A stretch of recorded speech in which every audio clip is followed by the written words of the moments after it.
Drage gledalke, cenjeni gledalci, lepo pozdravljeni. V tokratni oddaji iz pomurskih občin smo se ustavili v občini Beltinci. Ob sebi pozdravljam župana, gospoda Milana Kermana. Pozdravljeni. Prav lep pozdrav tudi z moje strani iz občine Beltinci, vam, ki ste prišli na ta intervju, kot tudi vsem tistim, ki nas bodo spremljali oziroma ki bodo spremljali ta posnetek in pogledali oziroma tudi videli, kaj se je dogajalo v občini Beltinci. Če se za začetek pogledava nazaj, kakšni spomini oziroma kakšni občutki vas vežejo na iztekajoče se leto? Iztekajoče leto, ki je tako rekoč mimo, je bilo kar uspešno. Moramo oceniti, da smo uspeli realizirati kar precej zastavljenih ciljev. Ob tej priložnosti se moram najprej zahvaliti občinski upravi, torej mojim sodelavcem tukaj v občinski upravi, ki so dobro pripravili projekte, tako da so lahko šli v izvajanje. Prav tako so pripomogli k temu, da so se gradiva dobro pripravljala za občinski svet, kot tudi vsem članom občinskega sveta, svetnicam in svetnikom občinskega sveta občine Beltinci, ki so na vseh sejah delovali tvorno, torej smo sprejemali tako rekoč sklepe soglasno. Sodelovanje župan, občinska uprava, občinski svet je verjetno tista prioriteta, za katero smo se tudi borili, za kar smo tudi vlagali napore in takšno sodelovanje, dobro sodelovanje lahko vodi potem tudi do realizacije vseh zastavljenih ciljev, tudi realizacijo proračuna v veliki meri in tudi vse, kar se dogaja v smislu razvoja občine. Omenili ste, da so vam sodelavci na občinski upravi veliko pomagali pri realizaciji projektov. Kateri so mogoče tisti projekti oziroma investicije, ki so bile realizirane v letošnjem letu? Torej nekako rdeča nit celotnega mandata se že vleče projekt oživitve in tudi odprtja industrijske cone Beltinci. Predvsem smo se stalno nekako borili, da uredimo cesto, dostop. Namreč v tej industrijski coni, ki je za nas izredno zanimiva, to je na relaciji Beltinci-Odranci, na tistem področju desno, je že v letu 2015 prvi investitor postavil svojo halo. Mogoče ni bilo, ne vem kako, z rompom in pompom to obeleženo, vendar smo bili izredno zadovoljni, veseli, kajti domačin prav iz kraja Beltinci se je odločil, da bo tam nadaljeval svojo obrt, svoje delo in tudi sedaj se opaža, da je zadovoljen, da se je odločil za to. Kar 2 leti je trajalo, ko je imel nekako otežen dostop in v letošnjem letu smo v 2 fazah uspeli urediti to cesto. Ob tem smo seveda morali najprej razširiti magistralno cesto G1-3, tako da smo dobili 3. pas, tudi iz smeri Odranci smo dobili zavijalni pas levo. To križišče seveda smo urejali skupaj z Direkcijo za ceste, pa tudi z njihovimi nasveti. Se jim tudi zahvaljujem za kooperativno sodelovanje. Predvsem pa je bil ta vhod v industrijsko cono tudi nekako pogojen z gradnjo mostu čez potok Črnec. Tudi to smo uspeli, tako da ta investicija lahko rečem, da je v letošnjem letu nas nekako stala tam do 400 000 evrov. Na to investicijo smo vezali sredstva, ki so v skladu z zakonom o financiranju občin, tako povratni kot tudi nepovratni del teh sredstev. In za drugo fazo pa smo iz svojega lastnega proračuna še primaknili tisti preostanek, tako da sedaj normalno. No, na tem področju pa že deluje kar nekaj let zbirni center, kjer lahko naši občani odlagajo kosovne odpadke in vse te, kar imajo pač doma viška, pa jih več ne rabijo. No in tudi v ta center je sedaj dosti boljši dovoz, kajti stalno je bil ta dovoz skozi sam kraj Beltinci in pa po neki ozki poljski poti skozi gozd in to je bilo kar težko. Ne samo za tiste, ki so tja pripeljali, tudi za tiste, ki so odvažali. Torej, to je ena izmed največjih investicij, ki smo jih sploh uredili v letošnjem letu. Naslednje leto tu nadaljujemo, kajti ta projekt ni zaključen in verjamem, da bo ta cesta tudi tisti promotor, da bodo prišli pač tisti, ki bi želeli tukaj nekako si ustvariti podjetje ali tudi tukaj napraviti neko svojo zgodbo. Kajti občina je vedno tista, ki mora zagotoviti pogoje. S tem bomo pogoje sedaj zagotovili, verjamem pa, da bo tudi še potem prišel investitor. No, drugi projekti, ki so se izvajali, smo nekaj preplastitev občinskih cest napravili, potem še trenutno izvajamo tudi dela na pločniku v Lipovcih, tudi cesta v Gančanih je nekje bila urejena, predvsem tu ob samem potoku Pinkava na začetku Gančan. Seveda to se bo v naslednjem letu nadaljevalo, tako da bomo tudi to uredili. Moram pa povedati, da je tudi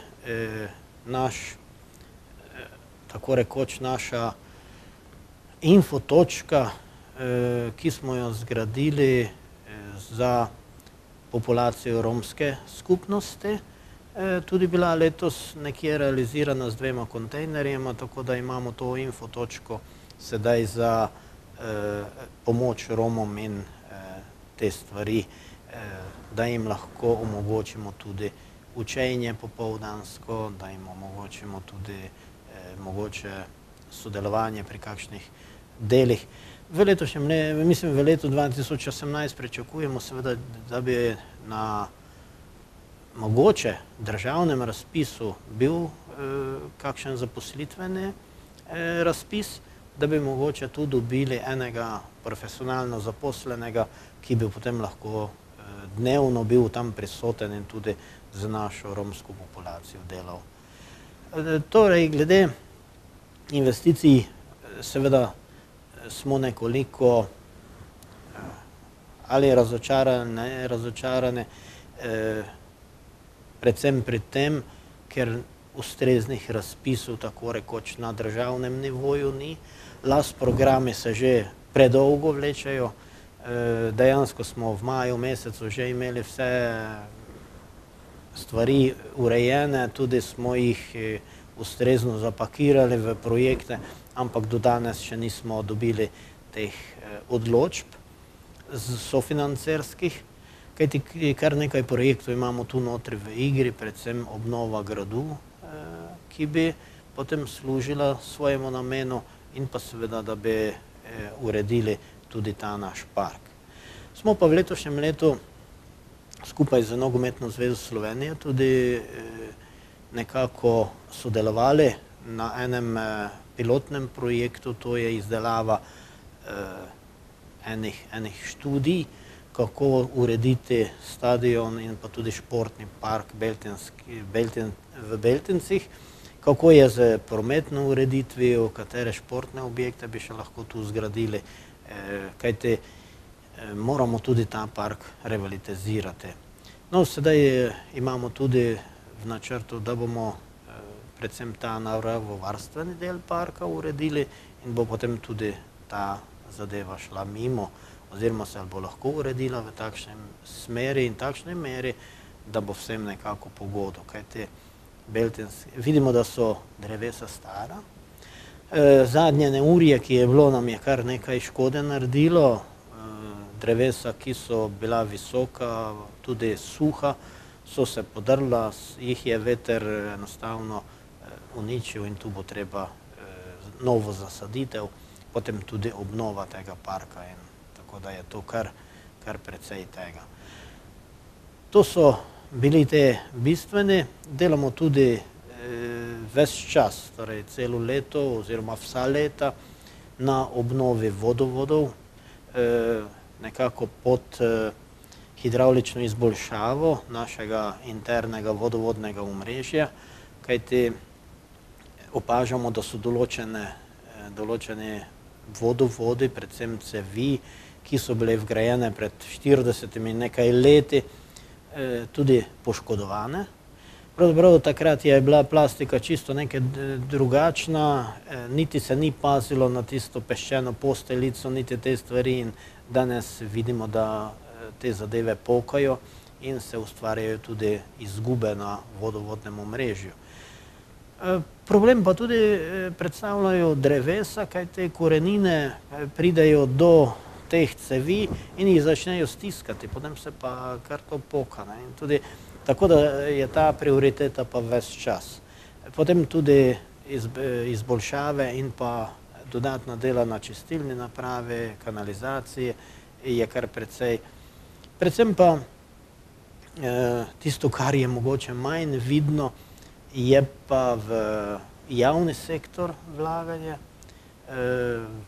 Vrtcu v Beltincih smo uredili dodatne sanitarije za prvo starostno skupino, kajti inšpekcija in tudi vsi tisti organi, ki spremljajo, budno spremljajo ta naš vrtec, so ugotovili, da je za to skupino so bile sanitarije premajhne.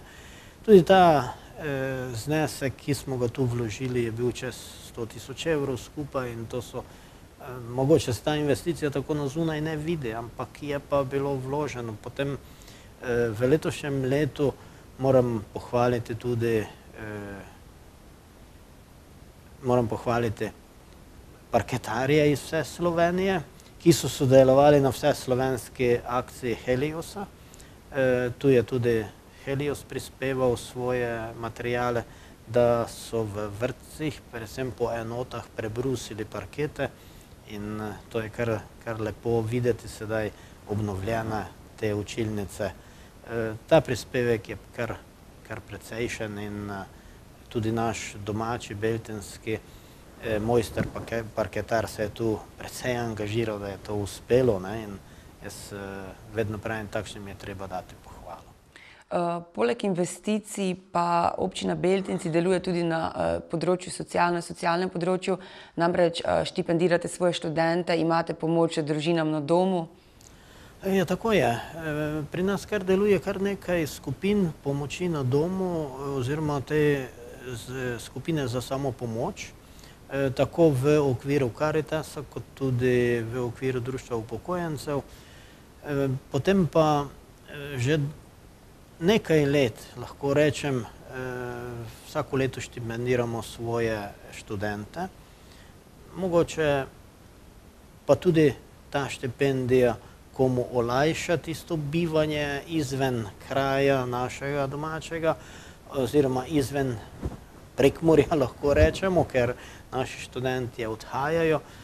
In ta štipendija je potem tista, ki jim je verjetno stimulans in bodo mogoče kdaj v bodočnosti po končanem študiju tudi našli neko zanimivost v občini Beltinci za svoj nadaljni razvoj, za svoje nadaljno delovanje ali delo. Upam, da se ne bodo vsi odselili, kot se izseljuje mlada generacija iz Prekmurja, kajti opažamo, glede na socialne transfere in pa glede na to, kaj se sploh dogaja v domovih za ostarele, da se predvsem tukaj v Prekmurju ta populacija izredno stara. Mladi odhajajo, ne samo v naše osrednjo Slovenijo, tudi v tujino, precej se izseljuje in pa lahko povem, da opažamo v zadnjem času trend, da kar skoraj 10% učencev osnovne šole gre na šolanje v Avstrijo. Tudi to je lahko en alarm oziroma ena tematika za razmislek in tudi za diskusijo na neki regijski ravni, kajti ni samo to v Beltincih, tudi v drugih občinah. In ta mladi, ki je pri 15-16 letih šel na učenje oziroma v šolanje v tujino, težko, da se bo vrnil.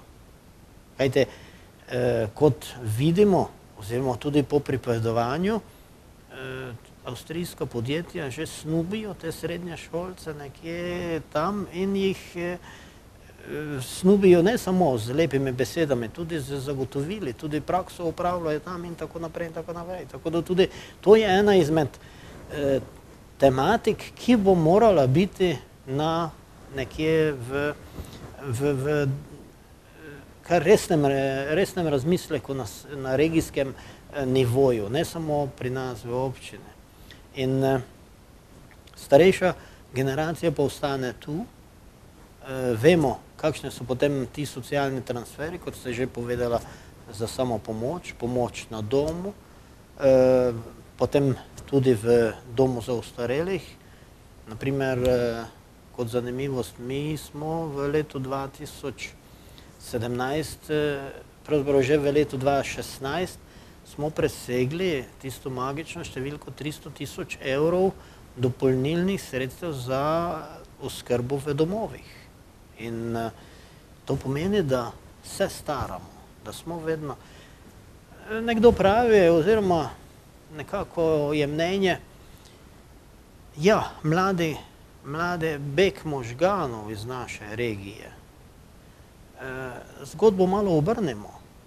Možgane vedno gredo za kapitalom. Torej, poiščemo vzrok v odlivu kapitala iz Prekmurja. In temu posledično seveda sledi beg možganov. Ker beg kapitala, oziroma odliv kapitala, pomeni, da se nekje druge regije razvijajo, da dobijo sredstva iz naše regije tudi in seveda tam se odpirajo delovna mesta, tam so neke nove možnosti, priložnosti ali karkoli in mladi bodo šli za tem.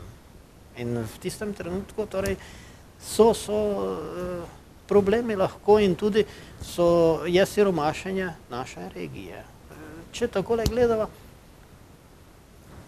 našega trgovca nimamo. Imamo vse multinacionalke, neke, ki nam ponujajo takšne in drugačne zadeve. Nekega velikega proizvodnega obrata tudi ni. Nekih zadrug na področju kmetijstva je tudi primanjkljaj na tem področju.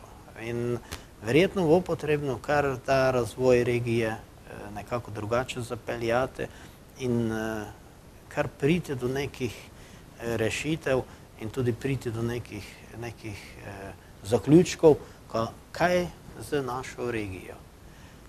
Verjetno pa je tudi tu neka napaka, da se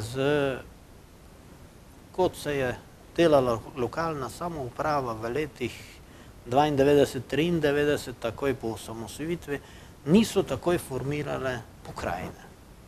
Ker tudi pokrajina bi potem prevzela določene, kako bi rekel, pristojnosti.